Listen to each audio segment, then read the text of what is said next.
míaƒe didi eye nye be míanye dɔwɔnu na wo le agbe sia.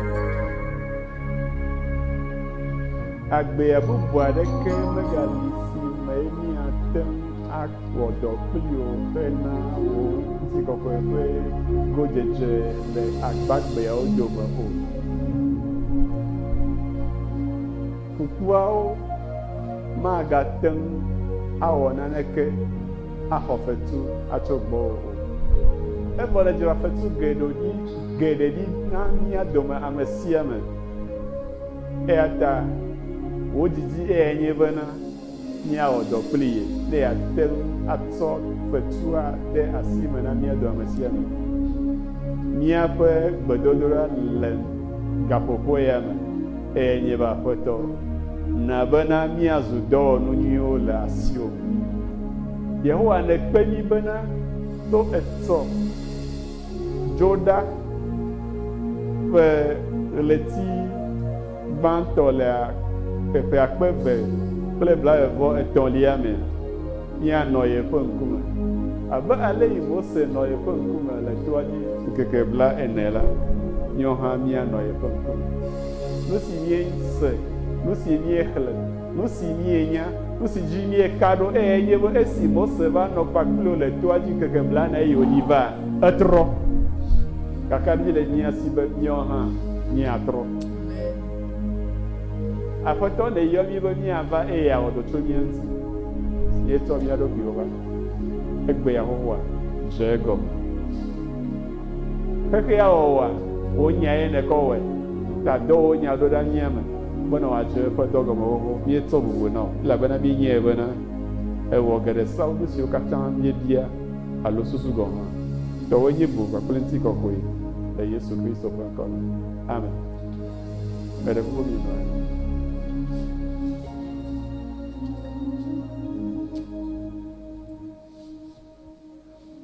Enu yi kpɔ miele ɖe miate ŋu gblɔe na ma.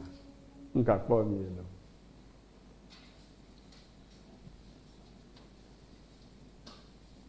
Ame ɖe le nane kpɔm a?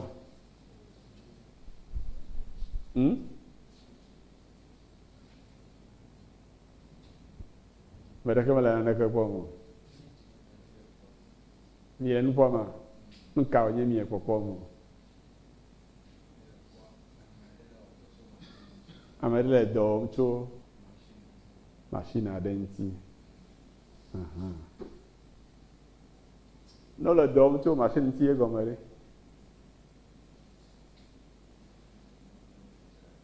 Wole mɔa dzram ɖo. Emɔ ɖe ko wògblẽ na hafi wokɔ yina dzadzra ɖo gea? Vraiment, ne mɔ megblẽ ekɔ yina na fita bo ne kpɔ egbɔ na ya. Woe amɔ ɖe ko wògblẽ na fi ekɔ na yina. Eɖe fu ŋutɔ. Haleluya. Míabe ɖekadze agblɔ na mí be ao, menye mɔa ɖe ko wòagblẽ hafi abe wone lé ŋku ɖe ŋuti, wone trɔ asi le ŋuti. Ne va le mɔa kpɔm be mɔa megate le dɔ wɔm abe ale yi wòwɔnɛ tsã o koa, ema yi wokɔ ne yina emɔdzraɖo la gbɔ. Meɖe ƒe me xɔa. Nenye be mɔa ku hafi ekɔe gaɖo ɖo katɔ na wo be mɔ ya ɖo kɔ na va yi ɖi. Wɔna ɖeke me. Amen. Ɖekadzea, emɔ yi wokɔ na me tso exɔ be gɔme kɔ yina dzia, ŋuti wɔ dɔ le va yi. Alo? Ta enya be menye ame ɖe ɖava xaxa ɖe dzia, afie woava bo ɖe dzre ɖo. Ta nenema ye wòle ma. Minya, ame aɖewo gblɔna be ne dɔyɔla le ƒe dze gɔme dɔyɔla le ƒe gbedo nɔ gblɔ be lãmesẽ enya ko nyo gblɔm wole ko. Elabena ame ɖeke mele dɔ wɔa eya maɖu nu. Alakpae. Nya ne megblɔ be lãmesẽ na ame ɖe le ƒe ƒe gɔmedzedzea nya ŋutɔ gblɔm mele. Ame ye nye dɔyɔla ɖe. Matsɔ te be ame ne lé dɔ afi akpe ɖe ŋuti o. Eta megblɔna be enu ya leke menyo mi gaɖui o. Mi le gɔme se ma. Dɔléle gbogbo tɔwa enu yi mieɖuna ye ne ehena dɔléle ya va na mi. evelia doawu ale yo le be na doawu okay me yo na doawu de ma kplo yi konku mi sio mi se be tu go fia be hohobli me ta ye me be na kplo ma kplo yi ta me be na doawu ni awu mado yi ha tena ale do rekwa mako me ba wa na nya kpo kokoko Ifia mi matin no Africa ye adumi kaka mi ale do ba mi aba nyo no kule be de tubu gbe ya be kwa wa do me no do wa fi ya wa khana wa ma so bo aba fi ya wa ma ho allo men mo wa do me ta nu ka ta ma po l'Africa wa le do Ifia leke mi anyim lo me etata falache magblona na mo afina da sura maten no hongwe kam ya tena ba so dago maten no hongwe kam able ya da sura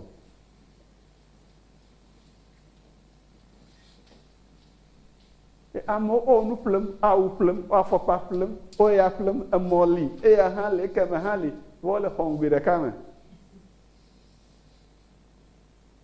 amlofika amwana amlofika hein il est descendé so amlofika il va dire amol hongere kam viom aton viom o monyo tabe mal doa elle va fi na mlo e ya na poli pero quoi quoi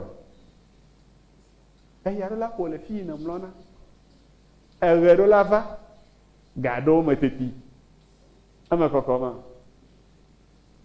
ta mau bani ava ye fankum mi ano ye fankum nkeke blane ne ya odo chomianti ni ya ni ekpo oyo never edo chonuti révision allo de ka je mene de mi yana ne mo ikona mo chole gobe ina ji alo cho jiva gome me kpo gblo o nve le do lentia e ogbo na be révision allo enu am jojuro kpo enu adododo ma o be adromia me ya golomia me kpo ya domiedo amen blona do ki o be Yehowa le glonyege akpo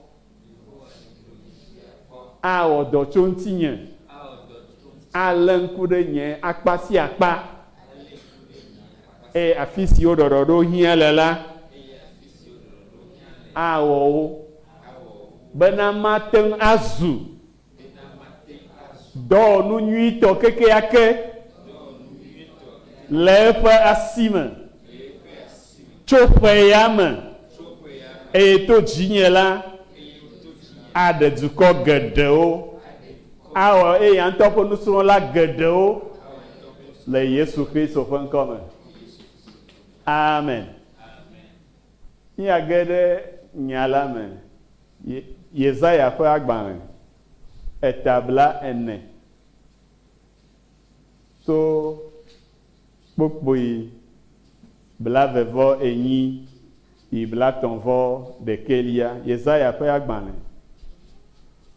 etabla ne so pokboyi bla vevo enyi i bla tonvo de kelia menye mesi kpobe ma ma vanye Yehowa amesio anyigba pe mulenu wa nu meti akone o dedi metia o epenunya peta metso o ya na la mesensen amesio dedite o na nsengede amebelio nuti akona de kakpeo dediteawo ŋutsu dzea anyi ke ŋusẽ ye doa ame siwo kpɔ amɔ na Yehowa ya ŋu woɖo alifu abe hɔ̃ ene woƒua du metiawo o wozɔa azɔli ɖeɖi meteawo ŋu o amen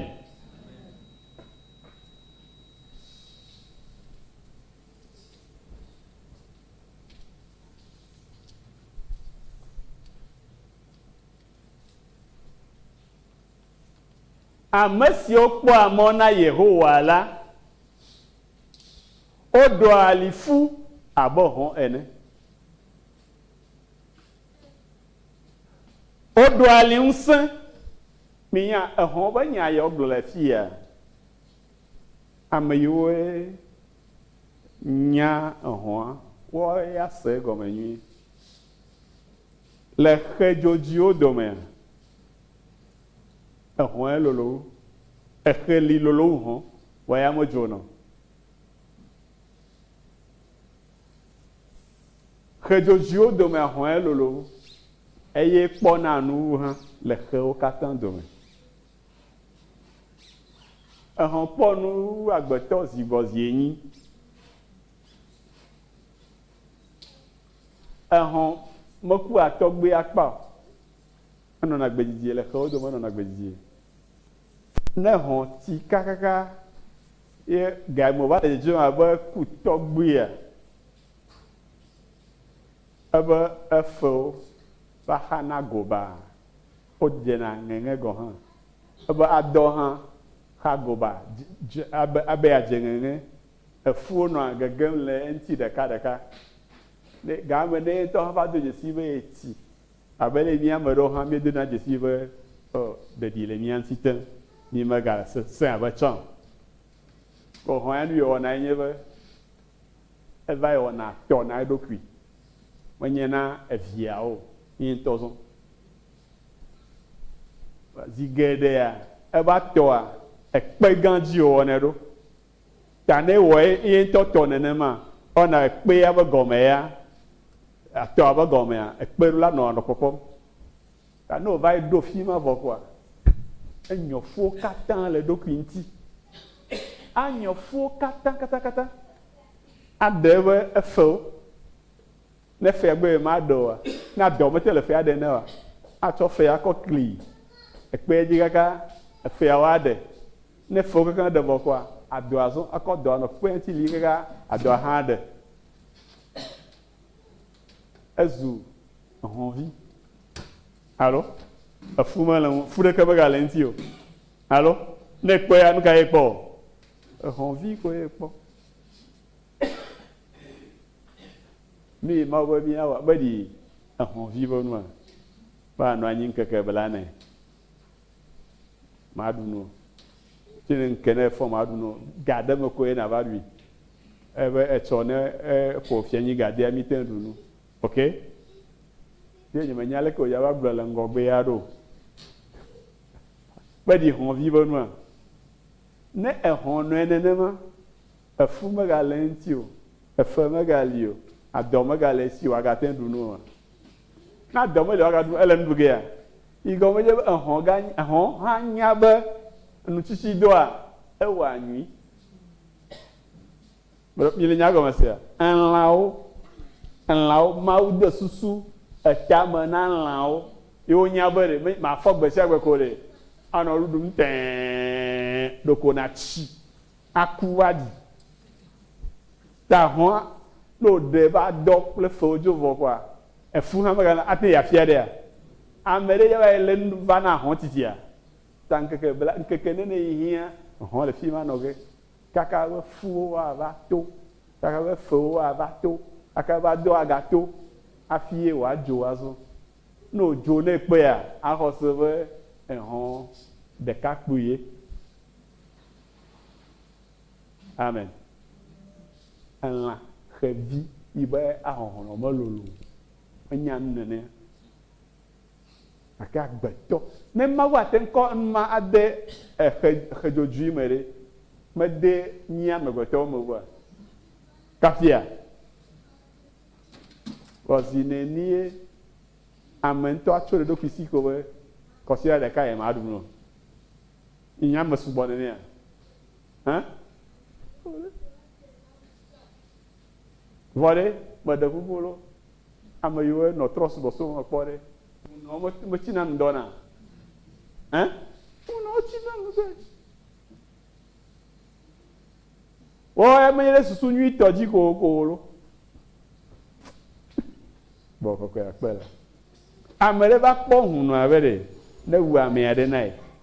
ne pour azan très azan nai allo ye ocho nu kata oduna lobo nu to ame o ko go de azan agbeli le me ebli le me moli le me ayi le me akpopo le me ede le me nka ha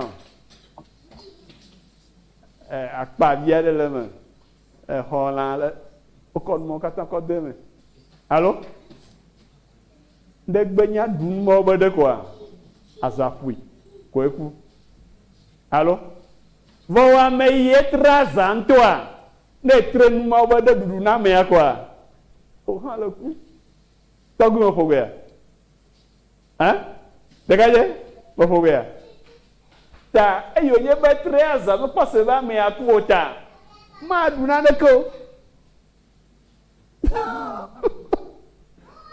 ma duna ne ko ba sere si mo se ba me atu afi e ya ha tendunu ye bu si do me ya le do hi pa e o na be mi akpo be to gbo bo mo no na gbenyu ere ko bo no na gbedire alo e yo ye bo no nchi do e pesi apo chi na ndo ta o no na gbedire Kristo to ye chi na ndo e yo le bana rokia ma se ku ka ba but you map on to video you will and see do and see egbe mo gbo na mo ba ni menyan ka to ba do amen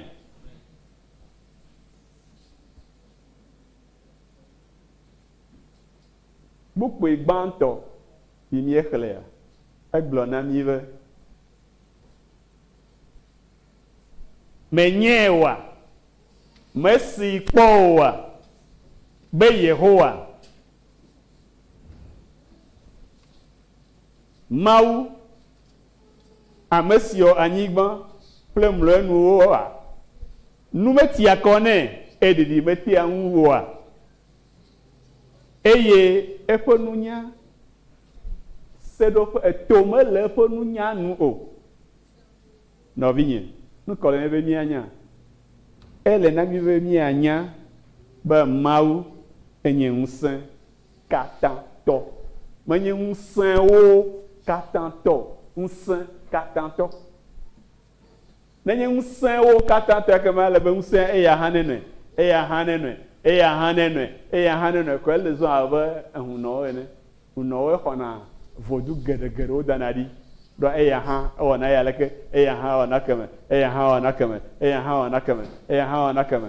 e ta no le fo ta troma yo pe na ono vio o valina vodu ayo me lo si haro valina na juka yo me si haro basa na ao mi afa mawaya nsen katantoe nsen de kama o na no katana ya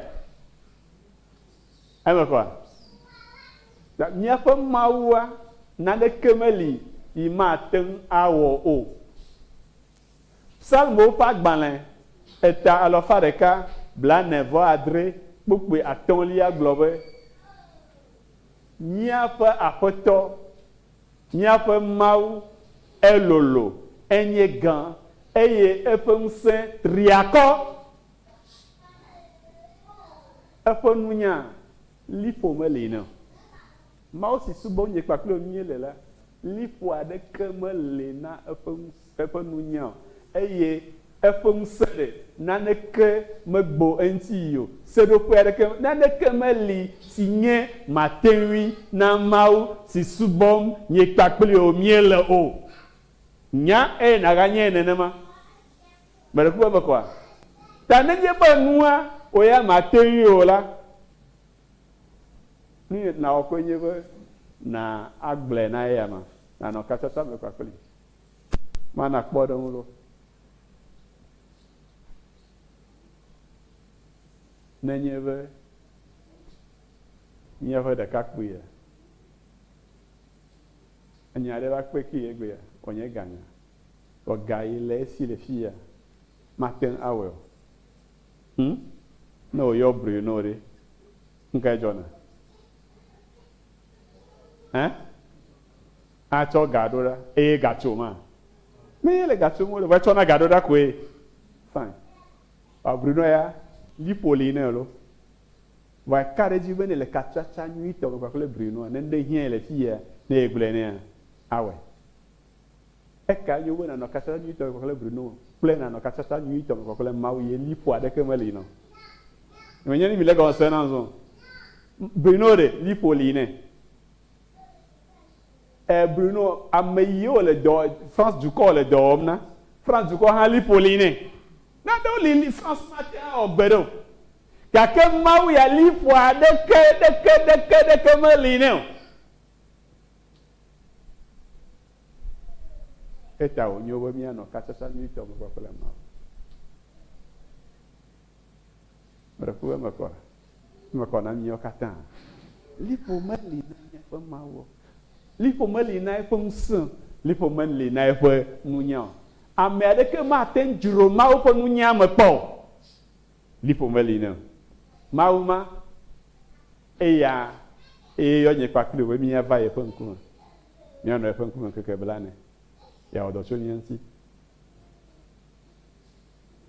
minya ne miakpɔ ne mianɔ internet dzi kpɔma yevu ɖewo tsona ko ava yi nɔ tsatsa le gbe me kekekeka ava yi ke ɖe ʋu ɖe xoxoe ɖe si wogblẽ ɖi xoxoxoxo ƒe alɔfa ne yewo kɔe va yi yewo ƒe mea kɔ yewo be garage mea wɔna dɔ tso ŋuti kekekeka ko wòva ka dzi zɔzɔ alo woƒle nuwo de ŋuti alo tike ne wo ya gblɔ na ɖokuiwo be wo ya naneke wɔwɔ megale ŋuti tso ɖe aɖeke megale ye me o hã mawu be naneke o nava ye gbɔ nava yeƒe dɔwɔƒe yeatrɔ asi le ŋu ne mawu ya gblɔ be yeatrɔ asi le ŋu gɔme nye be yeatrɔ awɔ yeye abe ale ye hɔ̃tɔgbi ma ye va yi ɖo atɔ na ɖokui nyɔ eƒe efuwo katã ɖe eƒe fewo kɔ ɖi ɖe eƒe adɔ kɔ ɖi le fi ma ka mekae na ye ehɔ̃a ƒe fuwo to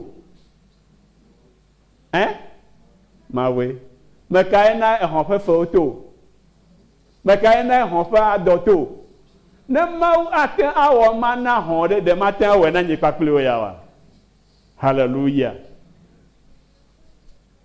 Romatɔwo ƒe agbalẽ tawi ɖeke kpukpui blatɔ̃ vɔ etɔ̃lia be o mawu ƒe anyasa ƒe nunya ƒe asixɔxɔ ƒe goglome ame kae ate ŋu adzro mawu ƒe ʋɔnudɔdrɔ̃ mawu ƒe nuɖoanyiwo me akpɔ o eƒe mɔwo ame aɖeke mate ŋu akpɔe o mate ŋu kpɔ mawu mo ŋutɔ mate ŋu dzi mawu ƒe mɔ akpɔ o mawu ŋutɔ koe aɖe eƒe mɔ afia o nenye be edzi mawu ŋutɔ eye negblɔ nɛ be medzi be mazɔ nye zɔzɔme nadze ŋu o eya ta fia mɔ si matom ata mɔ ana o ɖohi mɔ yi mieto le ƒe yiwo va yi mea womenyo eya ta ye nuwo medze edzi na mi abe ale yiwo ɖo la nɔ o gake ƒe ya me edzi be nuwo ne nyo na mi le ye ŋutɔ yeƒe ŋkɔ ta eya ta wòyɔ mi ɖo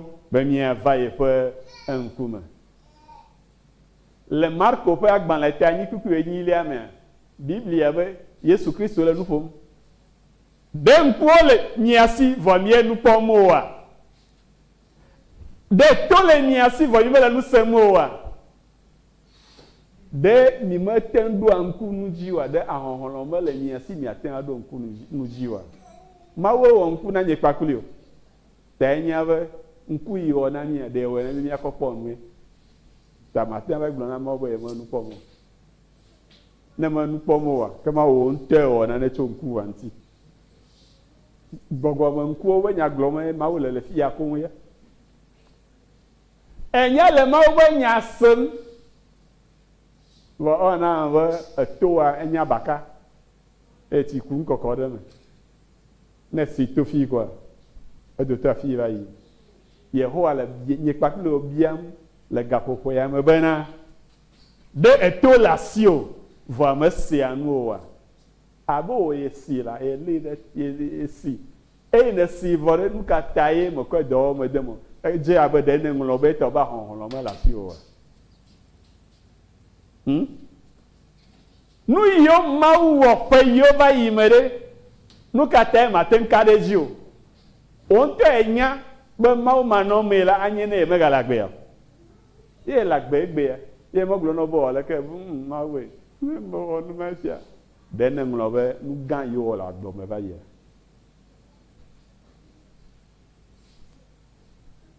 gbogbo blavevo asie kelia gbogbo le va asie kelia blo na mi bana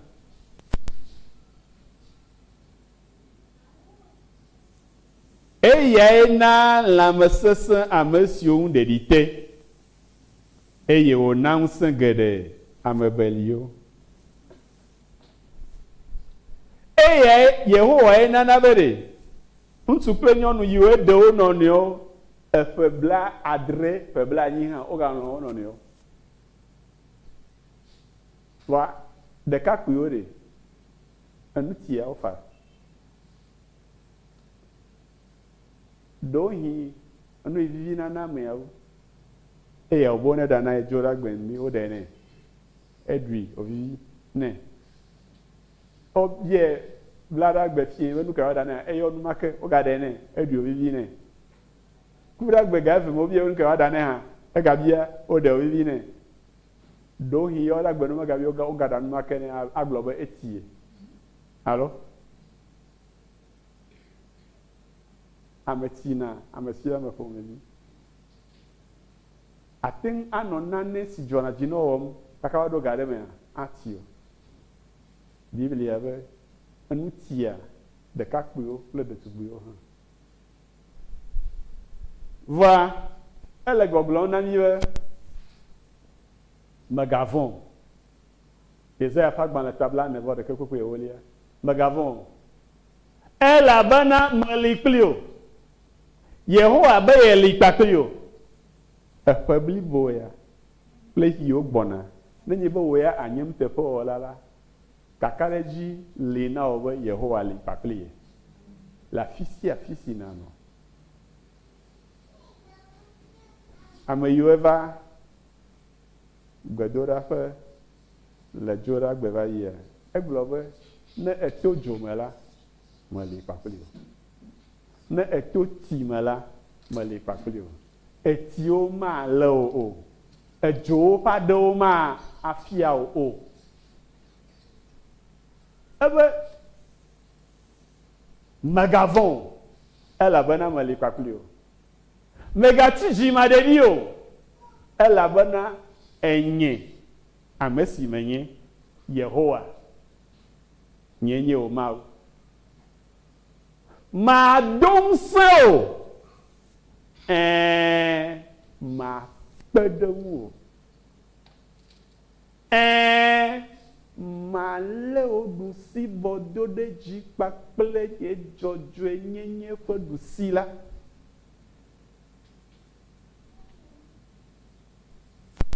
ma dom so eye ma pedewu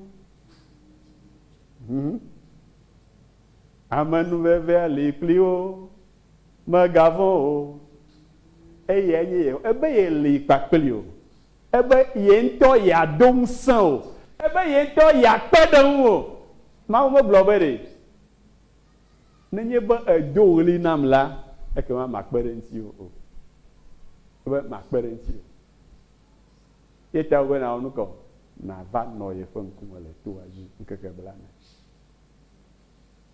hallelujah menyebe vonudrolade le vondodro jojue dodo teƒe okpɔ ame aɖe be ŋkume oxɔ zanu aɖe ɖu eye wole kodzua be eta trɔm le gudem evɔ ne le ʋɔnudrɔƒe zɔlia zɔm tso ƒe aɖeke mea Yehowa be ƒe ya mea ye ŋutɔ ya kpe ɖe ŋu eye ye ŋutɔ ya tso nyadzɔdzɔe na o ebe ya kpe ɖe ŋuti kpakple yeƒe dzɔdzɔenyenye ƒe ɖusibɔ haleluya Salmo tabla evɔ asieke kpekpe ɖekelia Yehowa ana ŋusẽ eƒe dukɔ Yehowa ayira eƒe dukɔ kpakple ŋutifafa. Ŋusẽ yi le kpɔkpɔm be mele esi o ɖe, Yehowa be ŋutɔ yeado ŋusẽ o. Ebe yeado ŋusẽ wò aƒe. Nenye be wò aƒea te va yeƒe ŋkume. Ebe yeayra wò aƒe kpakple ŋutifafa. Ne Yehowa be ŋutifafa ɖe, lãmesẽ le eme.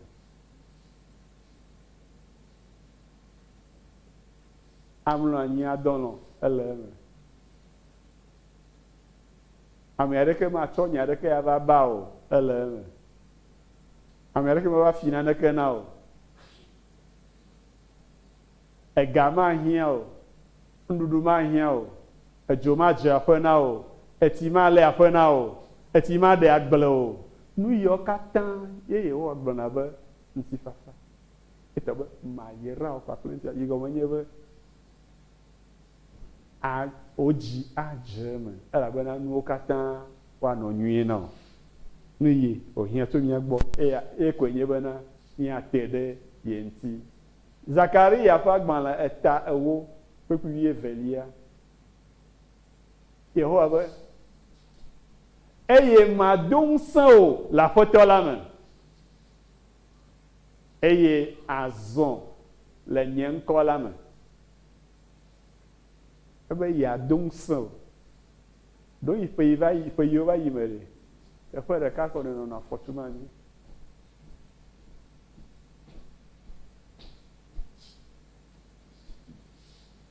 Egbe ƒe ŋkekewo mea, menye míabe Afrika ɖe ɖo. Elã le da be ta. Ne wobe Rɔsiawo le woƒe ŋkuɖodzi ŋkeke zã ɖum, ye woƒe asrafowo zɔ va yina kpɔa, madzro be nàdi ge le dukɔ ma dzi o. Ne wolɔ va aʋaʋuwo, ye asrafowo ŋutɔ wole abe ame yawo madi nya lo wɔwɔ ya tso va di ge le Ukraine ŋuti. Ukraine me lolo ye ko wole nu tsom wo kaka na gbea. Menya ne mile nya gɔme sem o. Gake Yehowa be ɖe ye yeado ŋusẽ míawo. Mí mazɔ le teƒe ɖeka o. Míazɔ le yeƒe ŋkɔ me. Míaɖe zɔ ayi ŋgɔ le dziɖuɖu me le yeƒe ŋkɔ me. Menye le ta nye o, menye le ta o, le ya ŋutɔ ƒe ŋkɔ ta. Elabena edzi be anyigbadzitɔwo na dzesi be vavã ye nye Yehowa. Ye nye ŋusẽ katãtɔ, ye wɔ dziƒo kpakple anyigba kpakple nu siwo katã le wo me la. Eye nu si ye gblɔ be eli la eli, eye nu si ye be meli o la meli o. Nye menye ne di sena nya yawo gɔme. Yikwa. Dzata mele teƒe ya o. Vɔ ne nye be nyee nye Yehowa, ye me gblɔ be dzata le afi ya, kaka mianya dzata do le afi ya. Tɔ nu yiwo, eyi dzata wɔ ge ɖe, menye anyikɔ wòkɔ afi wɔ dzata, enya ko gblɔ koe dzata do. Eyi woawɔ ya, enu ko ƒo koe eɣe do. Ta nenye be Mawue menye, eye megblɔ be sisi bilisi ya. Sisi bilisi la do ɖe fi ya. Ƒe me kɔa. Ne Mawue menye, eye megblɔ be Elizabeth 2 ya. Eka miakpɔ koa, aƒenɔ agbesi trɔ zu Elizabeth 2. Ta nu yi wògblɔ la, eya eva na ebe meli kpakpli. Mana ŋusẽ naɖo ŋuti o, eye nazɔ le nye ŋkɔ me. Magazɔ le tɔgbuiwo ƒe ŋkɔ me o. Magazɔ le dziɖuɖu ƒe ŋkɔ me o. Nazɔ le Yehowa ƒe ŋkɔ me. Amen. Togo aɖe zɔ ayi ŋgɔ le Yehowa ƒe ŋkɔ me. Ale Yehowa dzi be Togo ɖe nɔ la nenemae wòanɔ le Yesu Kristo ƒe ŋkɔ me. Le Philippi pas gbaleme, Philippi to pas gbaleme, eta ene, kukui etonlia. Bokwe, le nous pomnami to apostolo Paulo dit le bolomba. Mais tiens wa nous kata to Yehowa amesi doang sem la. Ta eye Yehowa to be ya dong semi la. E yo be ya dong sen o la. E go wonye nu si wa to dem o be na o le fe ya me la awe wa jego. Awe wa jego, blobe amen. Manye wo nsen le wo go. Manye wo munye le wo go. Yehowa nto adung sen e na we. Hallelujah. Pupui bla ton lia.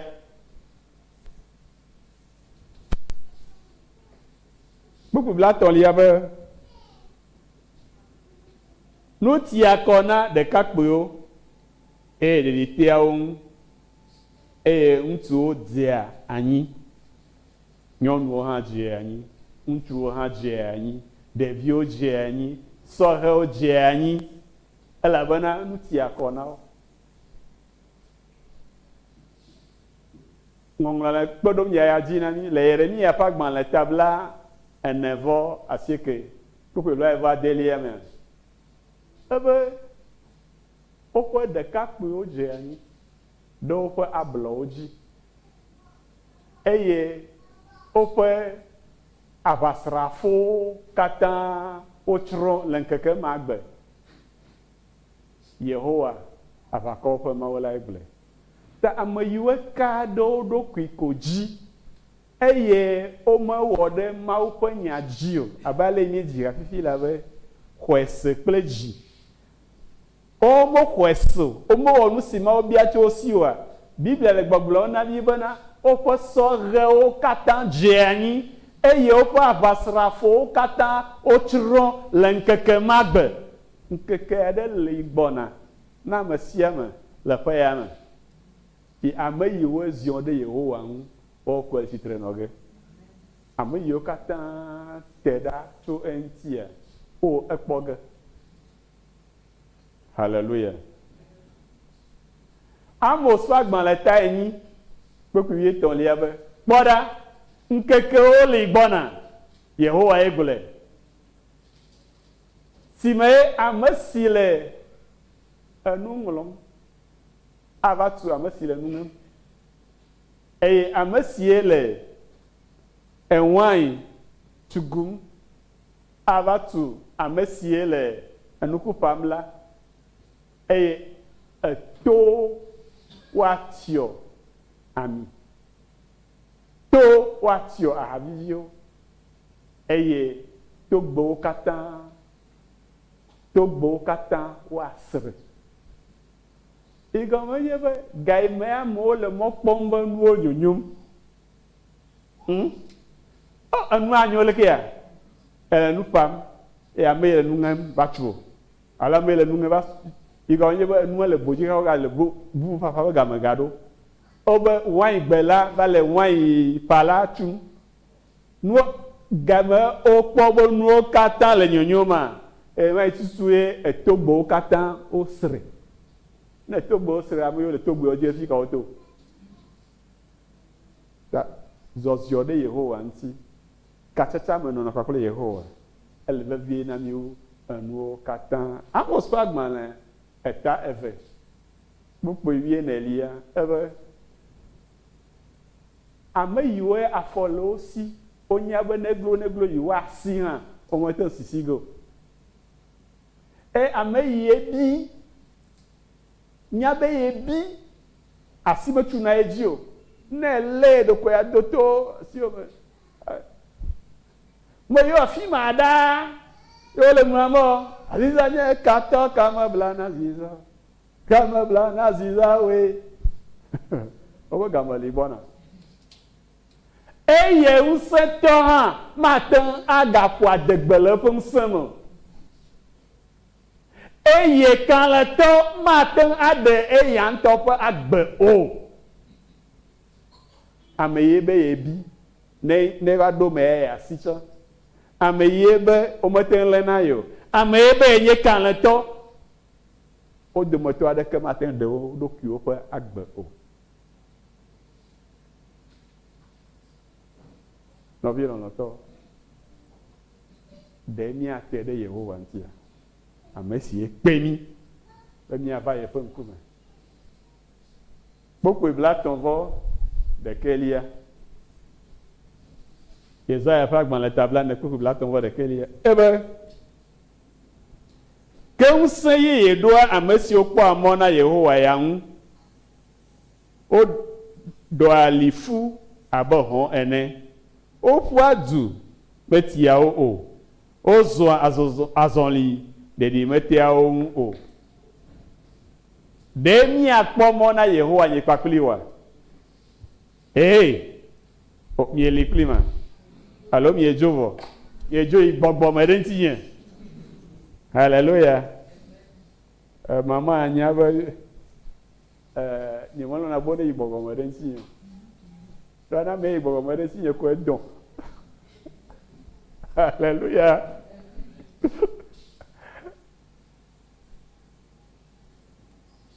Osea ƒe agbalẽ ta 12 kpekpe adrelia ebe ke ewo la trɔ ɖe wò Mawu ŋuti, trɔ yi wò Mawu gbɔ kaba. Lé Mawu sɔsrɔ̃ ɖe ame ɖe asi eye nàlé ʋɔnudɔdrɔ̃ dzɔdzɔe me ɖe asi eye kpɔ mɔ na wò Mawu ɖeka ko yi ɖe mavɔmavɔ me. Kpɔ mɔ na ame ka?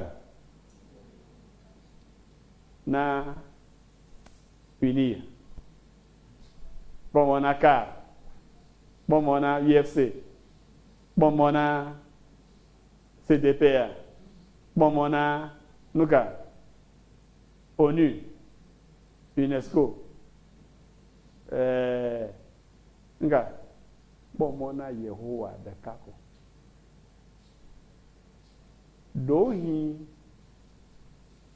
ne dzatra ne dzo le gbɔ eya ta gbea be trɔ yi wò Mawu gbɔ, trɔ yi wò Mawu gbɔ. Ɖohi wò nu ya le Mawu yɔm gbe sia gbe vɔ wò ŋutɔ ne nya le wò dzime be edidi tso egbɔ ebe trɔ yi wò Mawu gbɔ.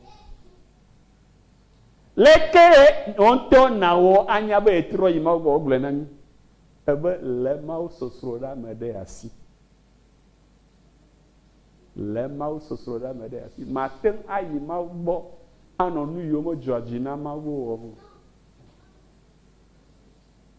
Ŋɔŋlɔa bia le Salmo ƒe agbalẽ ta 15 be mekae ate ŋu anɔ te ɖe Yehowa ƒe ŋkume le eƒe to kɔkɔe la dzi ebe ame si klɔ eƒe asiwo wole dzadzɔe eye mewɔ avɔ aɖeke o. Esie nye Mawu sɔsrɔ̃ ɖa. Ta nenye be atrɔ yi wò Mawu gbɔ la, se egɔme be yeɖola lé Mawu sɔsrɔ̃ ɖa ame ɖe asi. Yeɖola trɔ yi fi ma kpakple nu si dzɔa dzi ne wɔwɔ. Amen. Eye ma yi fi ma ava yi bu fɔ ame yi ƒe nya dzɔ. Zi geɖe nu ka dzɔna le amegbetɔwo dome. Enya be ye daƒu, enya be ye wɔ nu gbegblẽ. Gake abe le abɔ Edenbɔa me la, adzi abe akɔ nya akɔ kukɔ na ame bubu.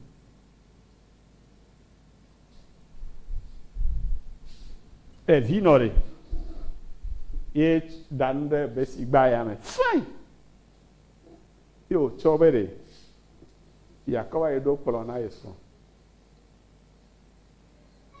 Leke ye o, leke me ye o. Ye wòge le si. Egba. Ok? Mi nya ne dzɔdzɔ gea? Nɔri, nga dza dzɔ. Edza kpɔ nya ɖe kokokoko.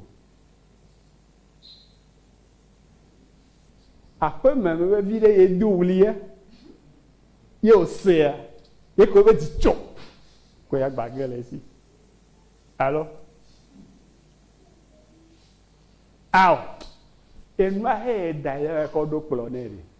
Ye do ŋkudzi be di me afi wòadzo, me kisi na ha afi dzo. Alo? Ebe dzikpe tso la, ko agba kpe ge le esi. Alo? Ɖevi ya mi le wuye ge be kɔ afɔ, ɖevi ya be kɔ afɔkpa dzo le fi ya o. Menye jago gbedo la. Menye jago. Menye jago. Alléluia. Mais le Seigneur gomme nama. Hein? Le Seigneur gomme. Ebe na onuko na le mau sosroda bakple vondodro nui mede asi vondodro jojo mede asi. Te gbe dafu ko le blobere onuko. Ye dafu ekpa. Mega cheku kona mabubu. Mega cheku kona mabubu. Hallelujah. Ponte no ahamuro. Va minya nkaja joa. Mensai wo. Mensai queenam. Mensai queenam de mensa moa. Kofi che jina. Gade kemo na ko. Amere vere. Na no hare gaya no sia bia no ha. Le gbodo asia bogo, le blore si bogo we. De gaga wa tiwe. A blore si na ga aha me a. Na mbere je be aja ha na ode e chokpo da si owo mo ni o ma wuwa. Ta mi ga cho nu ko no koku na ma bubuo. Ni adrovo no jojoy. Le mi o to mi eteje si. Ye vo dada. Eke ma a toke ni kaba. E do je si o vo dada fa bia to toke cho ma wo. On e fi le vale do ki onu cho. Me igbonyo cho re. Asi ma si e o. Ma o no lo ko. Rafu ma kwa. Fine. Ebe edo wa jatavio salmo pa gban le tabla ton vo ne pupe olia. Jata vide. Jata no ele na lana oduna. Ba jata no de kama no na nyi gbero.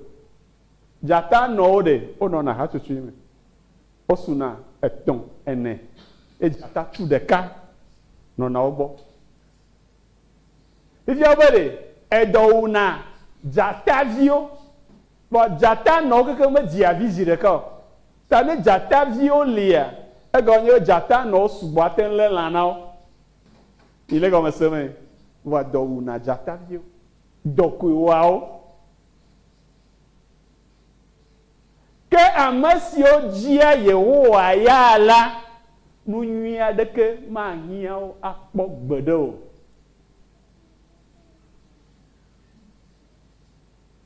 Fiare ni adoko Yehowa Didier. Biblia kebe ei mau mete evia akogomi ola ekema ma te pa ten a te nu nyia de ke hami gbero ebe nu kata e ma cho nu nyio kata akpere ti na mi o ma ha evia kogwa e konye nu yo kata le si e ko ya ko na bo ngaga ko ga ko na na ne ane ma ga ko na wa vie de kama ko le si ani gba le 6 ans a pour les 6 ans a ou les 6 ans a faut pas les 6 ans a dron les 6 ans nous 14 ans za wa vie de kayo atem globo e vie dana e ko na bo e be na yan gba bo e ma na o wa nka wa pra ni gba na ya faut pas agbe na e hu agbe ya ebe e yo cho via akowa oda mi ko la kakare ji no mi asi ma ten agbe nu nyia de ke chocho pin na mi o jata viore e do wa o kaka mesio po amo na ye ami o jina Yehowa ya la na ne ke mahia na o ko le to fa gban la evelia etawi eve pope asi ke pele ewolia Paulo le nu pom to bo ko la me ko la ni be e gbo na mbana nye amanu va sunao ka elabana nyense wado le amepe gbɔdzɔgbɔdzɔ me eyata ma aƒo adegbe le nye gbɔdzɔgbɔdzɔ me boŋ bene Mawu ƒe ŋusẽ bena Kristo ƒe ŋusẽ nanɔ menye eye wòaɖe zɔ le menye esia ta me kpɔa dzidzɔ le nye gbɔdzɔgbɔdzɔwo me, le nye xaxawo me, le nye hahiãwo me, le yometitiwo me, le dziɖeleameƒowo me, le Kristo ta. Elabena ne me gbɔdzɔ la, eyae mesẽa ŋu boŋ. Haleluya. Mawu nya be edri mele mía ŋuti o. Eta wòle míava yeƒe ŋkume ɖo. Megagblɔ na Mawu be ɖe, yebe ƒodo me la, ƒodo me menyo na me o, ta nye mate ŋu ava o la. Etonye me, ta nye mate ŋu ava o la. Ŋɔti ye me, ta nye mate ŋu ava o la. Ekunye, ta nye mate ŋu. Amen. Ebe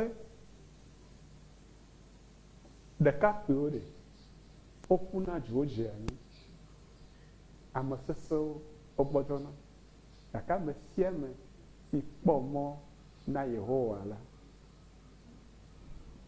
eɖo ali afu eye wodzona abe hɔ̃ ene.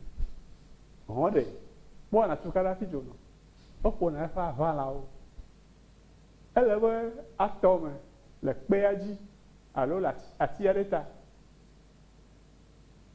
Enu kpɔ nye afi yiwo be yeayi. Afi yiwo be yeayia ele ale me. Teƒea didi. Ela yi kaba afi ate ŋu alũ ɖe exe ma dzi ali tsa. Ta eyia yi le ƒoƒo ɖe fi ma. Eya be sesẽ ta enɔ atia dzi kpo. Eya va ƒo ale. Eya sesẽ. Ehɔ̃ nya mele yi ge yi le ta, medza xɔ. Eya ƒo ale sesẽ. Enya be eleke be eya ya ɖe. Etsitre ɖe le akpa saga na fi ye be eyi ta ma dzo. Ne fi ga eyi me eya va le ƒoƒom le fi ya eya sesẽ nye kɔa. Afɔƒo azi ɖe atia dzi kɔ le ke vɔ. Gbɔ aƒana le ke vɔ. Eya le kɔ ge ayi. Ehɔ̃ me dzona le ke. Pati pre. Eple lu. Ahɔne, ɔwɔ nɔ ya sagbadre, ɔwɔ nɔ ya agutɔ, ɔwɔ nɔ ya ɔhɔn ya leke ko wɔna ko edzo eya ekɔ ne. Ka Mawu dzi be ɖe míaɖo to ye be menye míawo ŋutɔ ya nɔ tukaɖa wɔm, menye míawo ŋutɔ be gbagba dzedze o, yeƒe ŋusẽ ɖe awɔ katã le mía me. Eƒe ya ne nyo na mía dɔ ame sia me, míaɖo to Yehowa, míate ɖe eŋuti. Etsɔ fie mi katã míado go eye míase nu si Mawu tsɔ ɖo yi na mí. Mawu ne yra mi. Le yi me ye ɔsɔfo Arno ava wɔ kpɔtɔea na mí.